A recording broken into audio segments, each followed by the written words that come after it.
here to talk to you about that dreaded word, feminism. So I think feminism gets a really unfair rap. Unlike other social movements in pop culture, feminism seems defined by its outliers and detractors. Those crazy, bitter women, they hate men. That's a feminist, right? No, no, no. I think what feminism needs to do, instead of trying to reclaim the word feminism, is let's abandon it. Let's get rid of it. Let's reclaim the movement by renaming ourselves. So let's talk about why feminism is important to all of us, not just women. Feminism, most simply defined, is equal rights for women and men, right? Men are included there. We're talking about everybody. So I'm so nervous. So Gloria Steinem, I'm sure you've all heard of, has been a leader in the women's rights movement since the 1960s. And she defines herself as a radical feminist. What a radical feminist is someone who recognizes that feminism and sexism isn't just something that exists in a vacuum. It's interrelated with class struggles and race struggles. What she's referencing when she talks about that is called the kyriarchy. Kyriarchy has come to replace the term patriarchy, which you may have heard of. Patriarchy is saying that men oppress women based on gender, period. The kyriarchy is saying that systems of oppression are acting together in multiple different ways. There are multiple modes of power. What the point is that there's so many different aspects of a person that can make their status privileged or marginalized. A black woman faces more oppression than just that based on her gender, and she faces more oppression than a white woman. Then if you take a further step back, maybe those levels of oppression change if the black woman is upper class and the white woman is living below the poverty line. Another example, a white male, generally of privileged status, his sexual orientation may take his status from privileged to marginalized.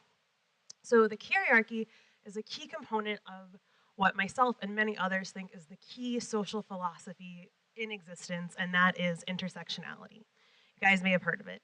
Intersectionality, and I want to get this one right, is the study of the intersections between different marginalized groups. It's basically the examination of the kyriarchy and the understanding that all of these power structures of oppression work together and influence each other in the ways we just mentioned.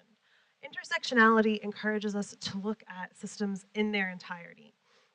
Like we're saying, it's to know one person's experience. It's not enough just to know their gender.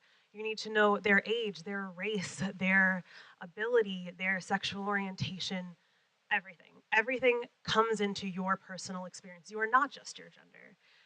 Feminism shouldn't just be about your gender.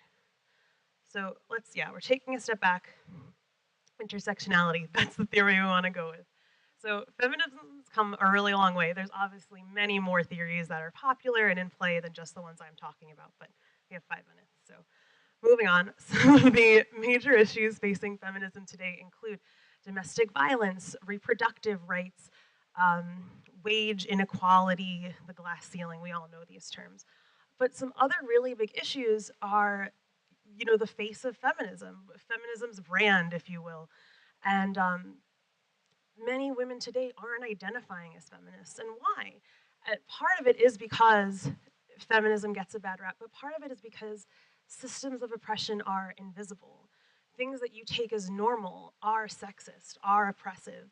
And so it's really important that we stop and we examine our experiences and think about the things we're going through and how they may be parts of these systems. So education is essential as well. My thoughts on feminism are, clearly feminism should always be about support. People are, victims and part of these systems or products of these systems. We can't be judging each other on the decisions we've made, on the actions we take in reaction to these. Also, feminism is an exclusive word. It's right there, female. We've already talked about how it's gender equality. Bell Hooks is a feminist activist and author, and she was the first person to kind of say that if the goal of feminism is gender equality, then men have to be liberated too. Men are also victims of gender roles, of the idea of what society thinks a man needs to be. It's not fair. So, moving on. liberating women, liberating men. And so I have a plan to tackle a bunch of these issues, and that's let's abandon the name. Let's throw feminism out the window. Let's be gender equalitists. Everything is all inclusive. By changing our name, we can address all of these issues, including the changing goals. There are a group of women called post-feminists who believe that there's no place for feminism in today's society because of all the progress we have made. Let's not call ourselves feminists, gender equalitists. You can't argue against the need for that. It addresses how far we've come, changing goals, changing social systems. It silences men's rights activists who say that feminism is about female domination as opposed to male domination. We don't even need to get into men's rights activists, but I'm sure you can tell I do not believe in them. It anyway, sorry, yeah, it aligns feminism, it aligns gender equality with intersectionality. The idea that we're all affecting each other, that we're all operating within these systems of oppression. And it's inclusive. It includes, both genders, and gender equality includes trans persons, everybody. Forget gender as a dividing line is the idea. And let's leave behind the idea of the bitter, angry feminist. I am not angry, I don't hate men. I just want us all to get paid well and, you know, not hate each other based on our physical features. So I don't need to explain to this room of very intelligent people how important equality is. I really believe that it's what all of us are striving for in the world. So I want to ask you guys to stop and consider if you are a gender equalitist, if your values make you a gender equalitist, and if not, that's okay. But I urge you, even if you throw away this idea of gender equality, to stop and think about your interactions within these systems, to stop and really take the moment to wonder about what your values are. And I really encourage you to figure out if you're acting in line with those values, and if you're not, what you can do to better do so. Thank you.